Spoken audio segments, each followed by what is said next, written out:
What up, peeps? Tony Baker here, back with another movie review. This time I'm reviewing Furiosa, a Mad Max Saga. That's when you know it's like another character coming in when they throw in that. It's a Mad Max Saga, y'all. But Max ain't in it. Or is he? Oh!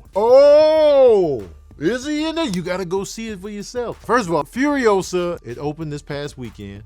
It's #1 at the box office. Barely beating out Garfield.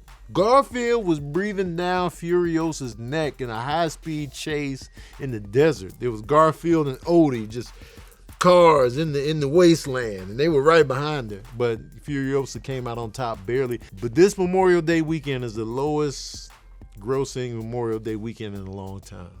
But movie grosses don't make a movie good or bad. Okay, you know, some of my favorite movies didn't do anything at the box office. Big Trouble in Little China tanked at the box office. The Thing, also with Kurt Russell, tanked at the box office. Dutch with Ed O'Neill, I love that movie, tanked. I like it like that, you know what I'm saying? So, Furiosa.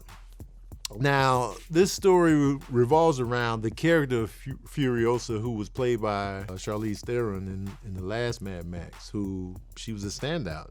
Basically, it was her film. Like, Max was in it, but Furiosa was like the anchor as far as I'm concerned. And a lot of people feel that way. She was compelling. It was a new character, and Max didn't really say much. Like, he didn't really. Tom Hardy had easy lifting when it came to dialogue in that last movie. And so Furiosa was essentially the heart of that film. So he's like, yo, let's tap into this character and talk about how she ended up where she ended up.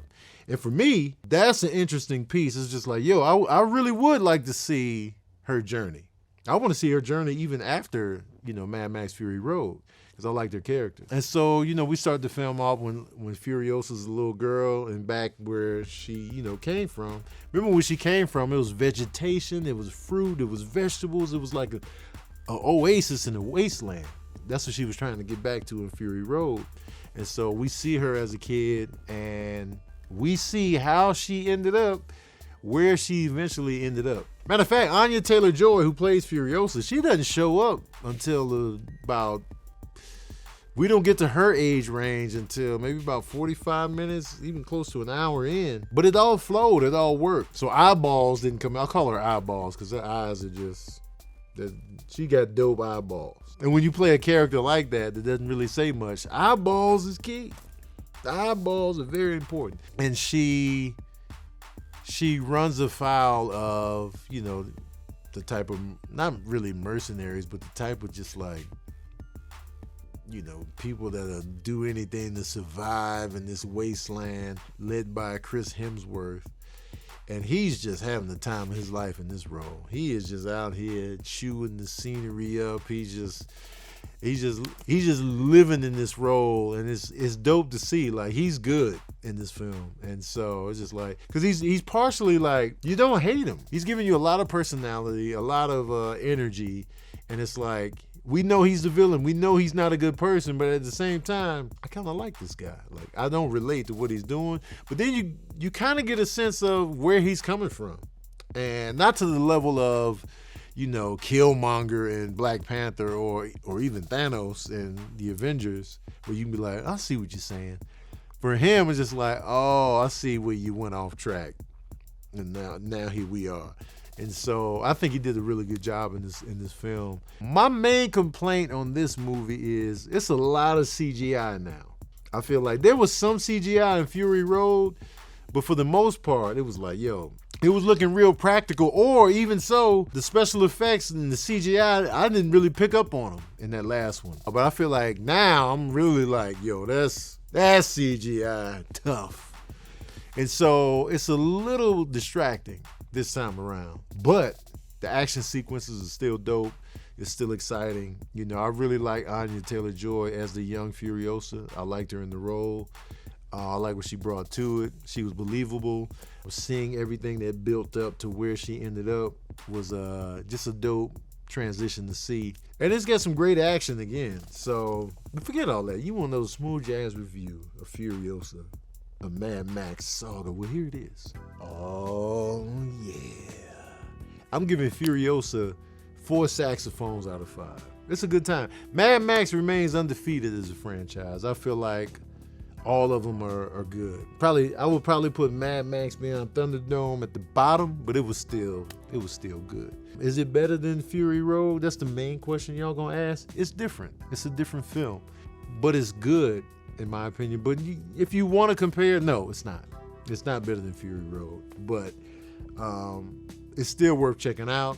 Go to the movie theater, y'all, because I don't want it to become where we no longer have the movie theater. The movie theater is my happy place, and if y'all not showing up, they gonna be like, man, we shutting this bitch down.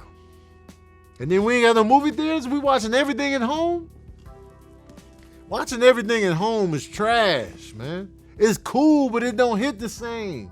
You're not focused, you're pausing, you're getting up, you're rewinding, you're falling asleep, you rewind it again, then you get back to the part again, then you fall asleep again, and then your partner's like, man, just let me go on without you. No, I'm up. And then it takes you 2 weeks to finish a film, and then you fighting as a couple, and then they sneaking off and watching stuff without you because you can't be trusted because you keep falling asleep. And then you got a division within the relationship because you're sneaking and watching stuff, but you playing it off like you never saw it. But deep down, you watched it already. Now you're lying to one another, but you're keeping it a secret. You're not even cheating. You're just cheating on them on watching stuff. But at the movie theater, you know you watched it together. Y'all sitting there, focused. No distractions, no rewind, no pause. It's dedication. If you got to go to the bathroom, you're going to miss it now. Don't you do this. I got to go. But the story is going to roll on and you focus right there. Your phone is off. No distractions. No answering the door. No getting the kids.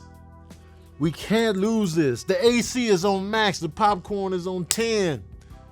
Oh, go to the movies, y'all. There's some good movies out here. And stop putting stuff on streaming so fast. The movie came out a week ago. Now it's on streaming. Man, come on, man. I grew up in the era where it took movies 8 months to come to home video. Let's bring that back.